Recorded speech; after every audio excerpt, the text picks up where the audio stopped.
CPM মানে emergency বলে প্রাক্তন মুখ্যমন্ত্রীর উদ্ধৃতি দিয়ে বামেদের পাশাপাশি কংগ্রেসের সমালোচনা করলেন বর্তমান মুখ্যমন্ত্রী মানিক সাহা। গণতন্ত্র কাকে বলে গোটা দেশে বিজেপি শিখিয়েছে বলে মুখ্যমন্ত্রীর অভিমত। প্রধানমন্ত্রী মোদীর নেতৃত্বে দেশের সংবিধান সুরক্ষিত বলেও জানিয়েছেন মুখ্যমন্ত্রী মানিক সাহা। 1975 সালের 25 জুন তৎকালীন ভারতে জারি হয়েছিল জরুরি অবস্থা। তখন দেশের প্রধানমন্ত্রী ইন্দিরা গান্ধী।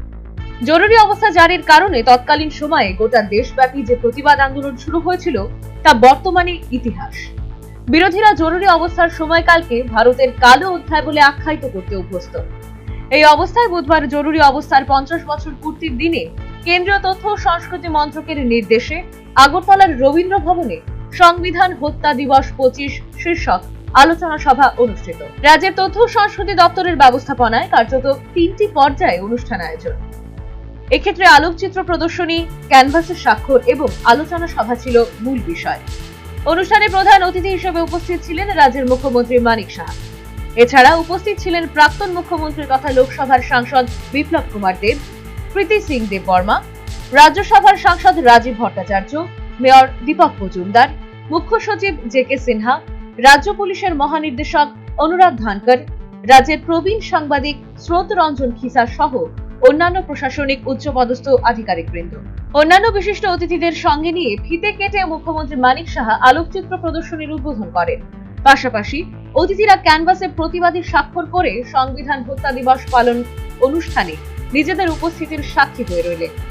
আলোচনা সভায় উপস্থিত বক্তারা জরুরি অবস্থাকালীন সময়ের ভয়ঙ্কর ঘটনাবলী নিজেদের ভাষণে তুলে ধরেন। সিপিএম মানে ইমার্জেন্সি বলে প্রাক্তন মুখ্যমন্ত্রী বিপ্লব কুমার দেবের বক্তব্যের উদ্ধৃতি দিয়ে বামেদের পাশাপাশি কংগ্রেসের সমালোচনা করলেন মুখ্যমন্ত্রী। যেটা আমাদের প্রাক্তন মুখ্যমন্ত্রী বলেছেন যে সিপিএম মানে ইমার্জেন্সি, উনি যে বলেছেন সত্যিকারের অর্থেই বলেছেন। 35 বছর আমরা ব্যক্তিগতভাবেও আমরা এফেক্টেড ছিল, আমাদের সাধারণ মানুষও এফেক্টেড ছিল। খালি বলতো যে ভালো ভালো মানুষ হতে হবে। ভালো মানুষের সংজ্ঞাটা কি জিজ্ঞেস করেছিলাম, আমার সার্জেন ডাক্তারবাবু ছিল আমার পাশে বসা, প্রায়ই বলেন যে ভালো মানুষ হতে হবে, ডাক্তার ইঞ্জিনিয়ার হলে হবে না। তো ভালো মানুষের অর্থ হচ্ছে ওনাদের দলের নাম লেখালে ভালো মানুষ হওয়া যাবে, আদারওয়াইজ ভালো মানুষ হওয়া যায় না। এই হচ্ছে তৎকালীন সময়ে ওদের কাহিনী। সুকুমার বাবুর সময় তো কথাই বললাম আপনাদেরকে, কংগ্রেসের পিরিয়ড আমরা কি দেখলাম, কি অবস্থা ছিল। আর জোট আমলের 5 বছর আমরা দেখেছি কি অবস্থা, কে কত বেশি খুন করবে তার কম্পিটিশন।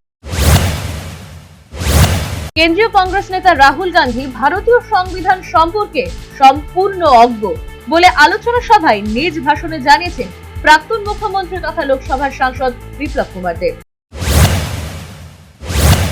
জানে না, সে দেখে রাহুল গান্ধী সংবিধান নিয়ে চলে এসছে, সংবিধান বাঁচানোর জন্য এসছে, এটাই তো জানবে আজকের দিনে জেনারেশন। এও সংবিধান, অরিজিনাল সংবিধান হয় গ্রিন কালার আর লাল কালার একটা নয়, লাল সাদা কয়টা পাতা আছে এও জানে না। তার মধ্যে কটা পৃষ্ঠা আছে রাহুল গান্ধী জানে না।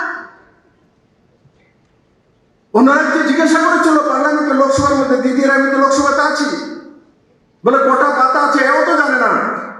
সংবিধান নিয়ে ঘুরে তার দাদি সংবিধানের সত্যানাশ করেছে, আর তার পোতা সংবিধান শিখাবে বিপ্লব। তার জন্য নিউ জেনারেশনের জন্য এই কার্যক্রম রাখা। জানতে হবে যারা সংবিধান নিয়ে ঘুরে বেড়ায় এরাই দেশের মধ্যে রাত। জরুরি অবস্থার সময়কালীন ভয়ঙ্কর দিন যেন দেশে আর না আসে তা জানিয়ে দেশের গণতন্ত্র রক্ষায় সবাইকে ঐক্যবদ্ধ থাকার আহ্বান জানিয়েছেন লোকসভার সাংসদ প্রীতি সিং দেব বর্মা।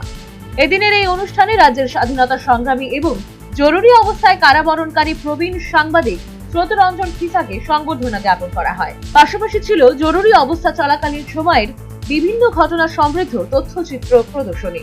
সর্বোপরি আলোচনা সভায় জরুরি অবস্থাকালীন সময়ের বিভিন্ন ভয়ঙ্কর সব কাহিনী উল্লেখ করে উপস্থিত বক্তারা কার্যত তৎকালীন প্রধানমন্ত্রী ইন্দিরা গান্ধীর সমালোচনা করেন।